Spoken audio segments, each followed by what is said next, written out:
Boa tarde, pessoal. Estamos de volta com mais uma edição especial do Bate-Pop AE aqui na SBPC. Eu estou recebendo agora o Alex, ex-jogador de futebol, teve passagens pelo Coritiba aqui da nossa cidade, jogou no Palmeiras, no Cruzeiro e é muito famoso lá na Turquia. Boa tarde, Alex. Boa tarde, um prazer estar aqui com vocês. Alex, você é um cara que teve uma carreira longeva no futebol, foi em várias temporadas, e aí eu queria te perguntar, pensando nessa questão de você participar ali do bate-papo, que tem o envolvimento de ciência, nessa relação de ciência e esporte, quanto que a ciência foi importante no desenvolvimento da tua carreira? 100%. Primeiro porque eu particularmente acredito muito nisso, né? Existem muitas pessoas, muitos professores, muitos cientistas envolvidos nisso em estudos diários para melhorar a performance, para recuperar a performance. Então, no momento que eu jogava, eu me utilizava muito sempre ali com médicos, com fisioterapeutas, com preparadores físicos, com fisiologistas. Então, a participação da ciência na minha carreira é de 100%. Muito se fala atualmente numa mudança do futebol com maior carga de informações, e você teve uma experiência como treinador, e eu quero te perguntar, pensando nessa formação de profissionais ali ao teu lado, profissionais que têm esse envolvimento com a parte científica, o quanto de informação que chega para você numa função como essa, como que você organiza tudo isso e a aplica no dia a dia? Hoje em dia na grande maioria dos clubes tem um departamento que chama Departamento de Ciência e Performance. Normalmente esse departamento tem uma pessoa que comanda e direciona médicos, fisiologistas, fisioterapeuta, nutricionistas, tudo isso que a gente chama vamos chamar de área de saúde do atleta, chega para o treinador.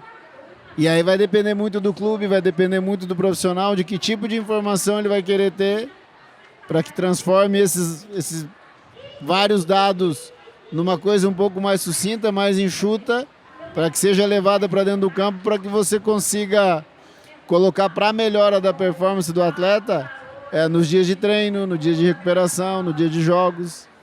Então a relação do treinador com essa pessoa responsável pela performance, ela é muito direta no dia a dia, para que as informações cheguem, para que nós, treinadores e comissão técnica, a gente absorva de uma maneira boa e consiga transferir para o campo de treino da melhor maneira possível, para que aí a gente junte a performance do time no campo, juntamente com os dados coletados pela parte científica, para que cada vez mais a performance seja melhor.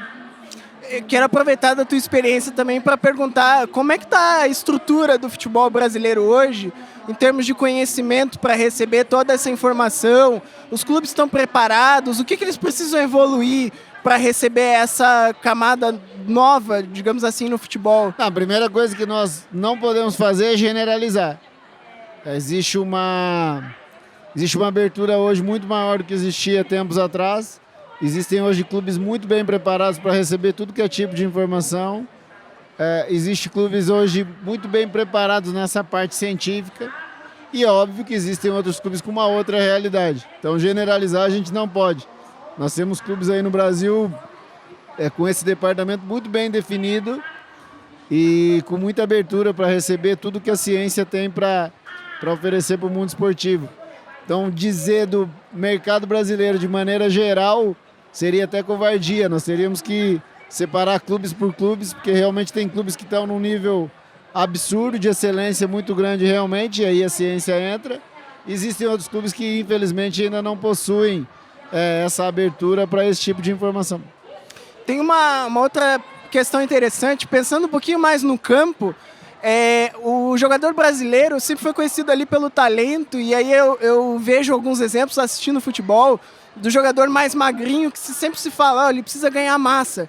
Como que é essa situação? Como que é esse trabalho para equilibrar o quanto que ele precisa ganhar de corpo, como que ele precisa trabalhar esse corpo, mas manter o talento, aquela coisa do drible e tudo mais? De novo depende, porque nós podemos estar falando de um menino de 22, 23 anos, ou podemos estar falando de um menino de 15, 16 anos. Então não dá para generalizar numa discussão, a gente tem que pegar um caso específico. Tem que ver em que posição ele joga, tem que ver as características principais deles. E de novo entra a parte científica. Nisso vai ter um responsável, nisso vai ter a equipe médica, vai ter a equipe de fisioterapia, nisso vão ter os fisiologistas, vão ter o preparador físico.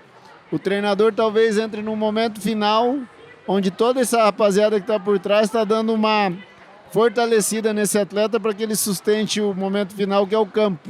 Então depende muito do caso e depende...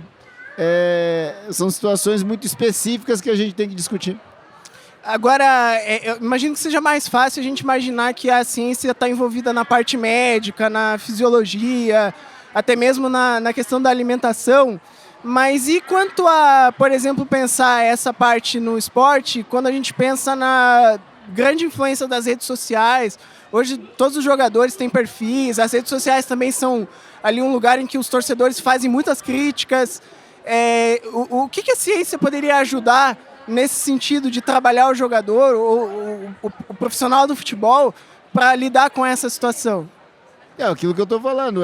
De novo, a gente tem que separar caso a caso, porque existem clubes e pessoas muito receptivas e existem clubes e pessoas que não são tão receptivas assim. Então não dá mais para a gente dissociar. Isso aqui é parte física, isso aqui é parte técnica, isso aqui é parte médica, isso aqui é da performance, isso aqui é do treinador. Isso realmente não existe mais. Existe toda uma interligação, as pessoas têm que estar conversando a todo tempo. Existem clubes hoje que são muito mais abertos, muito mais evoluídos, em que já existem testes, já existem pessoas profissionais, experts em neurolinguística, que coisa que a gente 10 anos atrás jamais imaginaria que estaria falando.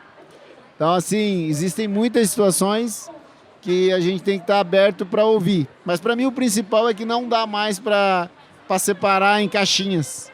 É toda uma situação, isso vale para o futebol, isso vale para qualquer modalidade, onde as pessoas estão trabalhando ali, são situações totalmente interligadas a cada minuto, para que no processo final, que é o jogo, que é a prova, o atleta em si esteja preparado para tudo aquilo que envolve o esporte que ele está praticando. E uma última pergunta para a gente encerrar, Alex. Pensando nessa tua experiência como treinador, como que você monta uma comissão técnica, né? Pensando, eu preciso desse profissional para essa função, nessas questões que a gente estava falando, da questão médica, de tudo que envolve ciência. Como que você pensa a montagem de uma comissão técnica? Então, o que eu estava falando, tudo vai depender do local que você vai estar, porque tudo envolve dinheiro. A parte financeira é algo que conta muito. É óbvio que existe um mundo ideal versus um mundo real. Então, no mundo ideal, essas funções todas, nesse pouquinho aqui que a gente conversou, vai ter um responsável por essas áreas. E no meio disso vai ter um coordenador que vai juntar todas essas áreas para chegar no processo final, que é o campo. Mas, na realidade, muitas vezes isso não acontece porque falta dinheiro. Às vezes falta vontade política. Então, assim, existem várias formas de você montar uma comissão técnica, mas você vai ter que conhecer a realidade do local que você vai estar, porque existe um peso cultural também muito grande. E aí o peso cultural, dependendo de clube para clube, de município para município, isso vai se alterando. Mas existem várias formas de você montar isso para que o produto final, que é o jogo, seja bem realizado.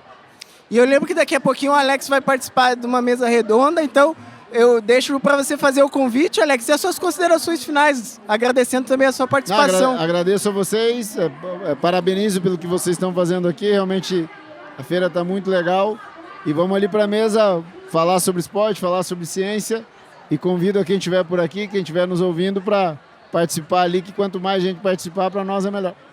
Obrigado, Alex. Essa foi mais uma edição do Bate-Pop EA especial aqui na SBPC.